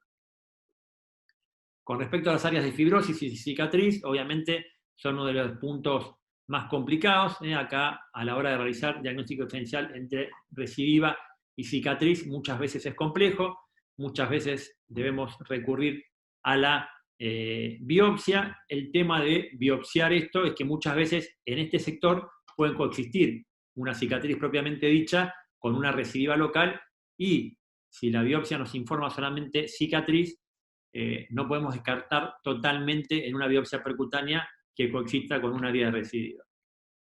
Por eso muchas veces en estos casos la resonancia puede aportar información que es crucial. Vemos dos ejemplos, dos pacientes distintas, con un antecedente quirúrgico en el plano superior de la mama derecha, señalada por el círculo amarillo. Secuencias de resonancia precontraste, en este caso no aportaban mucho, se veían las áreas quirúrgicas superiores, esta más profunda, esta más anterior, todavía no podíamos decir nada, pero claramente post-contraste vemos que el caso superior mostraba un realce del área quirúrgica, indicando claramente una recidiva, mientras que el caso inferior tenía un realce nulo, indicando una fibrosis postquirúrgica simplemente. Otro rol que podemos llegar a participar es la valoración de un componente fibroglandular residual postmastectomía, obviamente independientemente de la técnica y de la experiencia, muchas veces por una variabilidad interpersonal puede llegar a haber un remanente glandular variable, dependiendo de cada caso en particular. En esta secuencia coronal comparativa vemos en la mama derecha sobre el plano inferior, y esto obviamente puede condicionar el control posterior de la paciente, sabiendo que esta paciente en particular tiene entre los radios aproximados de hora 4 y 7 un remanente glandular donde debería concentrarse el control evolutivo por una mayor propensión a hacer alguna recidiva, obviamente en este caso en particular, por tener un remanente glandular en dicha topografía.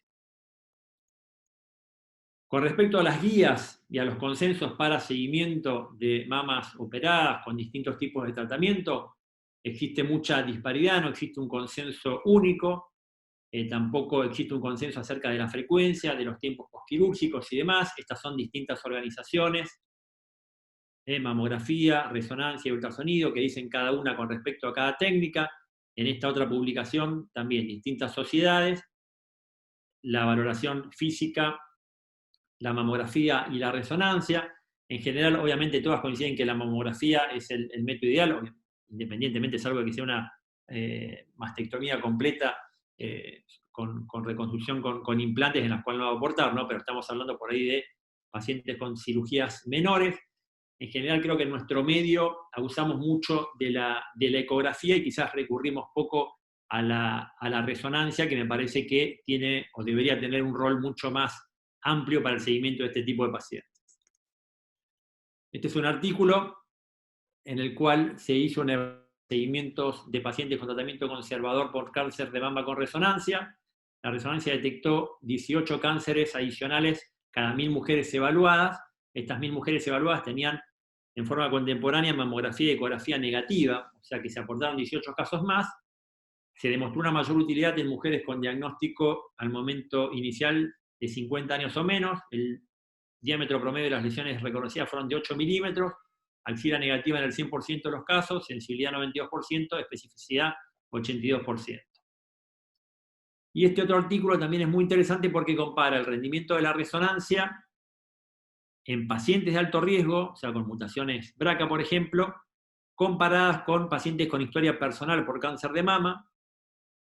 El diámetro promedio de las lesiones fueron también pequeñas, 9 milímetros, todos con axila negativa. Los falsos positivos fueron mayores en alto riesgo. Esto tiene que ver porque la paciente con tratamiento conservador, si ha hecho radioterapia, tiene un realce de fondo menor, y si está tomando antiestrógeno, obviamente también va a tener un realce de fondo menor. Todo eso colabora con la valoración por resonancia.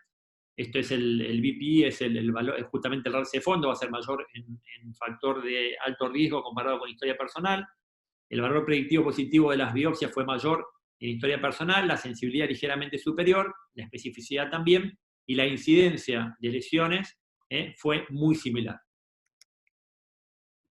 Este es una guía del Colegio Americano de Radiología que comparó la sensibilidad de la resonancia comparado con la mamografía en pacientes con antecedente de tratamiento conservador, 85% de la sensibilidad en resonancia contra un 23% de la mamografía.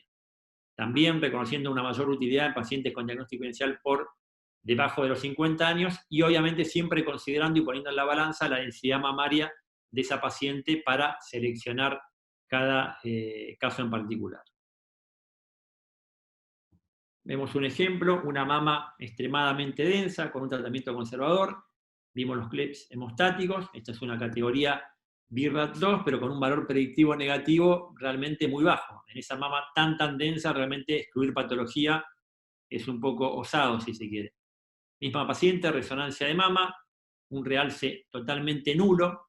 Este es un ejemplo donde siempre digo, en esta paciente podemos decir, no veo nada, en esta paciente claramente podemos decir, no tiene nada. O sea, son dos BIRAT2, pero con un valor predictivo negativo totalmente diferente.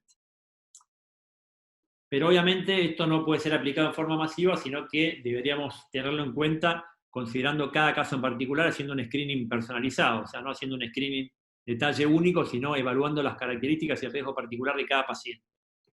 En general, se justifica la resonancia en seguimiento de este tipo de pacientes después del segundo año de diagnóstico, cuando el diagnóstico fue realizado por debajo de los 40 o 50 años, lesiones de alto grado, axila positiva, antecedente de multifocalidad, paciente que por X causa no hayan podido completar en forma completa el tratamiento quimioterápico o de radioterapia, lesiones de más de 20 milímetros, carcinoma triple negativo, lesiones receptor estrogénico negativo, mamas de alta densidad, ACR-COD, carcinomas lobulillores o antecedentes de márgenes positivos en la cirugía original. Ya vamos terminando. Este es un tema medio, si se quiere, conflictivo para nosotros los radiólogos. No nos cae nada bien el lipofilling. Es una técnica simple, obviamente, dentro de lo que son las otras técnicas que se mostraron en esta última hora. Algunos hablan de que podría, vía generación de adipoquina, ser un factor angiogénico. Yo creo que en realidad esto es una cuestión más de querer asustar a los cirujanos que una realidad. Esto no está validado absolutamente para nada, pero sí nos genera realmente muchas veces dolor de cabeza porque muchas veces se acompañan de fenómenos inflamatorios, áreas de necrosis grasa, y eso realmente complica muchísimo el seguimiento y el diagnóstico ulterior para estas pacientes en muchos de los casos. Esta es una paciente, por ejemplo, que había sido operado por un carcinoma lobular in situ y se le realizó un lipofilling. Fíjense la cantidad de lesiones que tenían. Hora 8 mama izquierda, hora 3, hora 12. Realmente en estas áreas por ultrasonido, evaluar si esto tiene pura y exclusivamente que ver con el lipofilling o si acá tiene algún tipo de lesión es prácticamente imposible. Este es un artículo italiano que presenta justamente un caso de un realce no nodular en una paciente con antecedentes de lipofilling que simulaba una recurrencia. Fue biopsiada, la biopsia no fue concluyente, debió ser sometida a una cirugía. O sea, lo traigo a título anecdótico, pero para ver o demostrar que no es una cuestión de resistencia nuestra, sino que es un problema generalizado la potencial ocurrencia de este tipo de complicaciones. Así lo vemos por resonancia. Esta es una mamografía heterogéneamente densa, por ecografía, áreas quísticas con sombra acústica posterior, y fíjense las secuencias sagitales de resonancia, estas áreas de realce nodular y no nodular confluyentes. Esta distribución es bastante típica cuando es prolija, a veces también involucran los planos pectorales, pero cuando se dan en forma aisladas o independientes a esta distribución tan prolija, obviamente, ¿quién puede diferenciar si esto es un fenómeno inflamatorio vinculado a la inyección grasa o si estamos hablando de patología? O sea, realmente es un problema nosotros el seguimiento de este tipo de pacientes.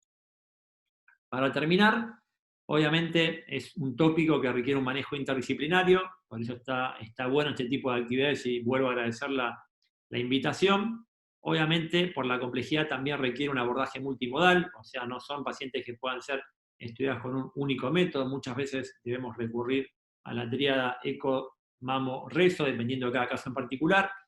Nos resulta muy importante contar con la información particular de cada paciente, los antecedentes de la misma y los estudios previos. Los radiólogos debemos conocer las técnicas quirúrgicas empleadas, saber cuáles son los potenciales hallazgos en condiciones normales y las potenciales complicaciones. Hablamos del valor de la resonancia, ya sea desde el mapeo tumoral pretratamiento como el seguimiento postquirúrgico. Y obviamente en el seguimiento postquirúrgico va a ser muy importante seleccionar cada paciente siguiendo los factores de riesgo particulares para aplicarle un screening personalizado a cada una de ellas para así aprovechar al máximo el arsenal diagnóstico que tenemos dependiendo de la necesidad particular de cada enfermo. Muchas gracias por la invitación y esto es todo. Gracias. Bueno, muchísimas gracias, doctor Javier Rodríguez Lucero. Excelente conferencia. Excelente conferencia. Queremos agradecer a los 4 disertantes, oradores, no solamente por la alta calidad técnica que han tenido en las conferencias, sino por la alta calidad docente, lo cual no es un mérito menor y es algo muy valorado en este tipo de conferencias que estamos realizando. Bueno, vamos a hacer las preguntas. Serían 8 preguntas, 2 por orador. Empezamos con el doctor Tejerina. La primera pregunta es, cuando usted dijo que solicitaban PCR previo a la cirugía, la pregunta de la persona dice, aparte de la PCR, ¿solicitan algún otro estudio? Puntualmente pregunta si solicitaban TAC o scan de tórax 48 horas antes, previo a la cirugía. Me imagino que esto, que es por la alta sensibilidad que ha demostrado el ataque de tórax a los infiltrados intersticiales, inclusive antes de la aparición de los síntomas. Doctor Tejerina. Bueno, es muy interesante esta pregunta porque al principio de la crisis que nosotros tuvimos en marzo, no disponíamos de ningún tipo de test. O sea, no disponíamos de PCRs ni de serologías. Y gracias a que nosotros estadiamos regularmente a las pacientes, precisamente en ese estadiamiento veíamos que teníamos pacientes con infiltrados pulmonares en el TAC. Y estas pacientes con infiltrados, lo que hacíamos, y muchas de ellas incluso estando asintomáticas, ya las derivábamos a la sanidad pública porque eran los que tenían los test de PCR en ese momento. Y a partir de ahí conseguíamos diagnosticar a esas pacientes, hasta el punto que como no disponíamos de test de PCR en ese momento, incluso llegamos a plantear, decir, bueno, vamos a hacer TAC torácico a todos los pacientes porque era la única prueba que teníamos que realmente nos ponía en la pista para ver los pacientes que podían estar afectados por coronavirus. Ahora, el consenso que hay actualmente es que, como ya disponemos de los test de PCR, deben hacerlo 48 horas antes de la operación con la finalidad de reducir el periodo de ventana de posibilidad de infección. Pero verdaderamente el TAC ha sido de gran utilidad al principio para nosotros. Perfecto, doctor, clarísimo, porque teníamos esa idea al principio, en marzo, abril, cuando se empezó a hablar de los testeos, así que bueno, muy aclarado la pregunta. Para el doctor Rodríguez Lucero, en caso de cirugía conservadora con márgenes quirúrgicos positivos, ¿es de utilidad el uso de la resonancia, teniendo en cuenta que no ha pasado el tiempo necesario que habitualmente necesitamos para realizarla? ¿Y nos podría dar en ese caso algunos tips para poder diferenciar tumor de cambios postquirúrgicos? Y la otra pregunta es, en caso de afirmativo de que la utilice con frecuencia, si se ayuda con las técnicas de difusión. ¿Sí se escucha? Sí, sí se escucha. En realidad lo usamos pocas veces, se piden poco. Lo ideal es hacerlo antes del mes porque es menor la cantidad de realce y de tejido de granulación que puede llegar a generar falso positivo con algún área patológica. Es muy bueno si existe contar con la resonancia prequirúrgica, aunque es raro si hay una resonancia prequirúrgica, es menos frecuente que haya márgenes positivos. En realidad, la forma de diferenciarlo, sobre todo en periodo agudo, y si hay un seroma importante, es que el seroma puede realzar en una forma muy delgada, muy circunferencial y muy prolija en toda la circunferencia del seroma, mientras que en la lesión, en el remanente de lesión, suele ser en forma asimétrica, no nodular, y en general una causa relativamente frecuente cuando lo piden son por componente intraductal extenso asociado de forma no nodular, o sea, áreas de realce no nodular que no fueron reconocidos por técnicas convencionales de ecografía y mamografía. Y en general se ven. Y también a veces lo han pedido en casos de que ha habido problemas a la hora de la marcación prequirúrgica, y que un nódulo claramente identificado con técnicas convencionales por X causa, por algún fracaso en el momento de la marcación, no ha sido resecado, sobre todo en mamas grandes, en mamas voluminosas y adiposas, y ahí sí es mucho más sencillo porque estamos buscando un elemento nodular. Es poco común, pero tampoco es tan complicado como se cree. Perfecto. Y con respecto a las técnicas de difusión, ¿le ayuda o no le ayuda? ¿La utilizan o no en esos casos? El protocolo de difusión en nuestro servicio lo usamos en todas las resonancias que hacemos y obviamente no, te soy sincero, no es una indicación frecuente para nada, son pocos los casos que hacemos y no tengo estudiado qué tan útil es fundamentalmente la difusión en patología remanente postquirúrgica, pero supongo que debe tener un rendimiento muy similar al de otras indicaciones. Estamos hablando obviamente de que suele ser una causa muy frecuente el intraductal extenso. Sabemos que las lesiones intraductales en difusión en general no suelen restringir tanto como las lesiones invasoras por una cuestión de que en general se manifiestan como áreas de realce no nodular y son las que menos restringen en general, salvo que sean de alto grado. Pero en general tienen un rendimiento muy similar al de otras indicaciones. Perfecto, doctor, muy claro. Le hago una pregunta yo al doctor Uriburu. No sé si está el doctor Uriburu por ahí. Sí, estoy. Doctor, le preguntan aquí vía chat, ¿cuál es la conducta si existe un margen positivo luego de una cirugía OP tipo 2? ¿Usted intenta ampliar el margen a riesgo de que pueda venir un nuevo margen positivo y alterar la simetría o preferiría una mastectomía? Wow, es una muy buena pregunta. Es una muy buena pregunta. Una situación compleja. Yo creo que hay que evaluar la extensión del compromiso de ese margen. Podemos tener un extremo, un tamaño tumoral que no fue muy grande y un compromiso del margen que sea focal. Para eso es muy, muy importante una estrecha comunicación con el patólogo y eso en ese caso también muy importante, tiene que ir a una mastectomía porque no sabe cuál es el margen, los colgajos se han movilizado y alguna vez hemos recibido un caso así. En ese caso, sin duda. Si uno es el cirujano actuante y el tamaño tumoral es pequeño y la extensión del margen es focal, se puede intentar ir a la ampliación del margen. Mientras que, si ya hemos resecado un tumor muy grande y los márgenes comprometidos son extensos, sin duda va a tener que ir a una mastectomía, lo cual también es un dolor de cabeza porque ¿qué hacemos con esa reconstrucción inmediata?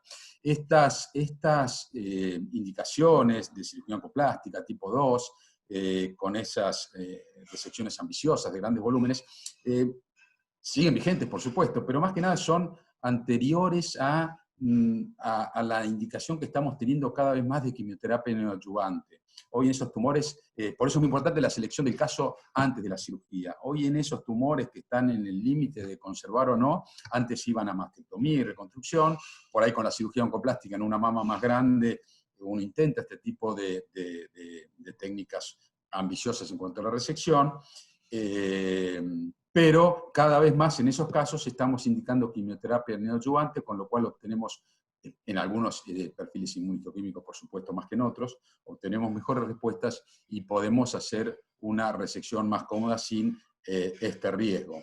Así que espero haber respondido a la pregunta y que evaluar cada caso en particular. No obstante eso, recuerdo que hemos tenido algún caso y hemos tenido que ir a la mastectomía porque el tumor ya había sido grande y el margen extenso, y ahí es un dolor de cabeza las cicatrices que dejamos previamente en cuanto a la cobertura de un expansor, por ejemplo, que fue el caso que recuerdo, pero lo hemos hecho.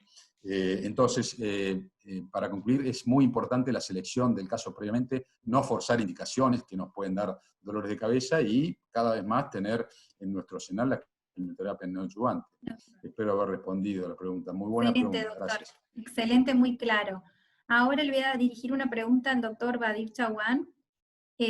Nos consultan si la paciente es candidata a una reconstrucción prepectoral pero necesita radioterapia post-mastectomía, si usted cambiaría la elección del plano, sea del implante o del expansor.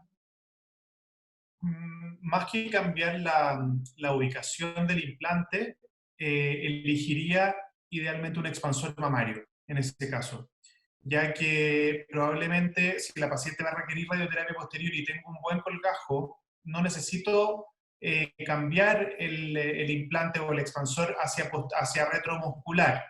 Va a depender básicamente de las condiciones locales, pero me inclinaría más por poner un expansor que mantenga los colgajos de la mastectomía más relajados para soportar o tolerar mejor la radioterapia posterior si sé que va a ir a radioterapia, en vez de ponerle una prótesis definitiva y que los colgajos me queden más tensos.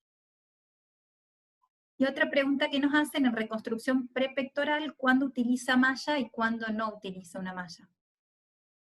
Claro, la malla la utilizamos, o sea, va a depender caso a caso, pero idealmente si tenemos un buen colgajo de piel y con tejido celular subcutáneo, podríamos prescindir de la malla. En el sentido de que si es una mama relativamente pequeña, con un colgajo importante, con un buen colgajo, las condiciones locales en el fondo son buenas, podríamos prescindir de la malla. Sin embargo, si es una mama más grande o con más tosis y con un colgajo que es bueno, porque siempre tiene que ser un colgajo bueno para una reconstrucción prepectoral, pero no tanto quizás utilizaría una malla para tener un mejor soporte y que la forma en el fondo me quede mejor y dependiendo de la tosis mamaria que tenga. Pero va a depender de cada caso. Una mama más grande y con menos colgajo, malla. Si es una mama relativamente más pequeña y con buen colgajo, sin malla. Para el doctor Uiburu nos consultan acerca de las recidivas locales en colgajos, doctor. Perdón, no escuché bien si era para mí la pregunta. Sí, doctor, a usted nos consultan acerca de las recidivas locales en colgajos. Bueno, mire, afortunadamente no hemos tenido muchas, pero las recidivas locales en general, con cualquier reconstrucción mamaria, primero es el diagnóstico, ¿no? Si una reconstrucción inmediata o cualquier tipo de reconstrucción pueda demorar o pueda obstaculizar el diagnóstico de las recidivas. Nosotros hemos tenido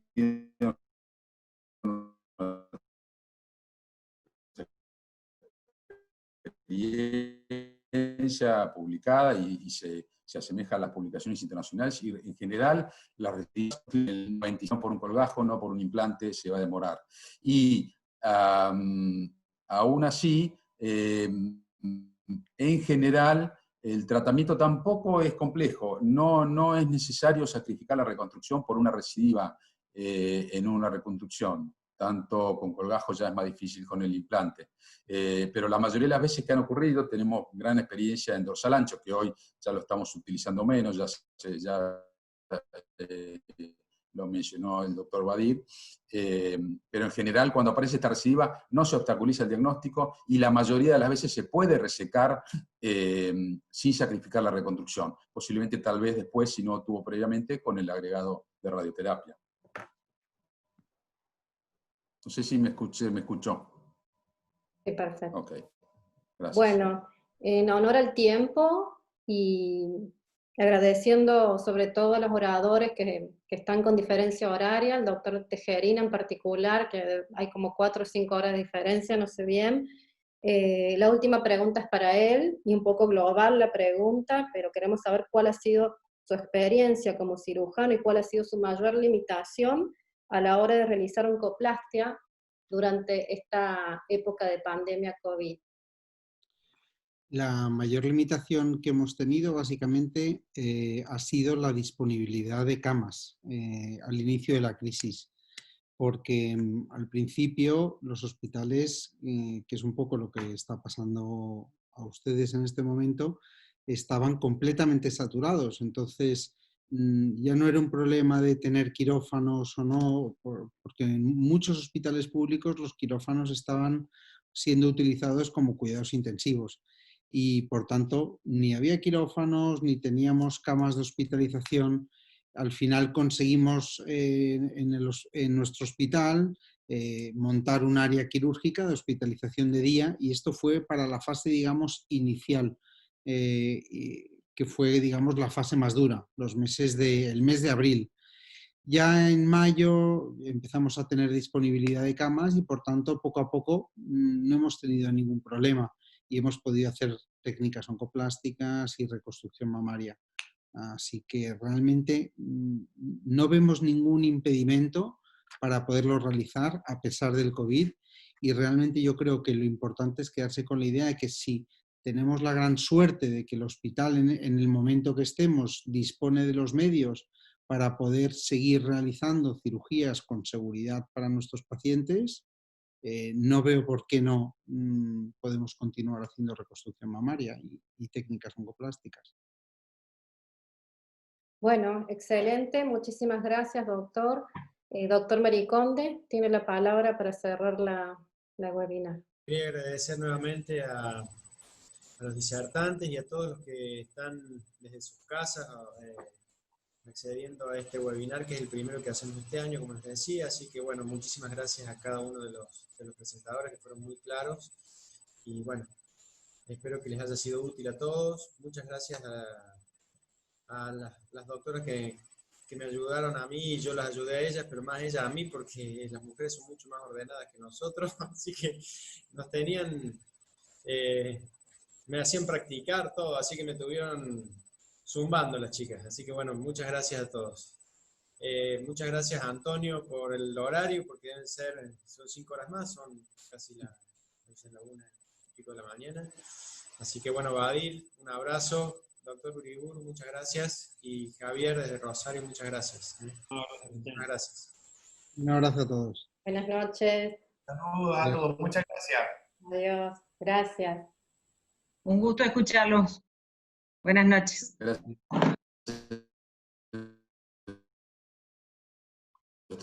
por la invitación. Pues saber que hoy nos reunimos tan poco y bueno, es un gusto vernos, algunos amigos a la distancia y a otros que nos estamos conociendo hoy. Así que gracias por la oportunidad. Gracias.